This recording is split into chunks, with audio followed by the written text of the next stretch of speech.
আপনি কি শিখতে চান তওবা কিভাবে করে? খুব সহজ, কোনো হুজুর লাগবে না, কোনো কোরআন খতম লাগবে না, কোনো কাউকে দাওয়াত দেওয়া লাগবে না। দিন হতে হবে জরুরি নয়, রাত হতে হবে জরুরি নয়, নামাজের সময় হতে হবে জরুরি নয়, জরুরি নয় ওযু থাকতে হবে।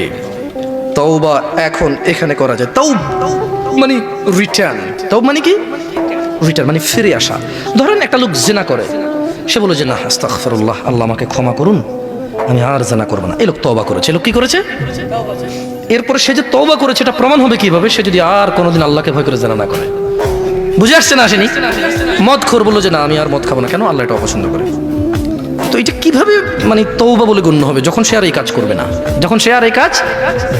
তো শোনো, তোমার রব তোমাকে বলছে ইল্লা মান তাব, তবে যে তওবা করে, ওয়া আমানা ওয়া আমিলা সলিহা, অপরাধ থেকে ফিরে এসে ভালো কাজ কর্ম করে, ফাউলাইকা ইউবাদদিলুল্লাহ, ইয়া আল্লাহ লা ইলাহা ইল্লা আনতা, লা ইলাহা ইল্লাল্লাহ। দেখেন কি রব পেয়েছেন, বেদুয়ার মহিলার পুরুষ।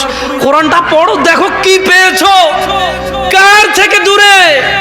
মা গাররাকা বিরাব্বিকাল কারীম ইয়া নাস, কিসে তোমার এত দয়ালু রব থেকে তোমাকে দূরে রেখেছে? কি তোমার রবের দয়া দেখবে? বলছেন যে ফাউলাইকা ইউবাদদিলুল্লাহু সাইয়্যাতিহিম হাসানাত, বলছেন যে আল্লাহ তোমার অপরাধকে নেকিতে পরিবর্তন করে দেবে।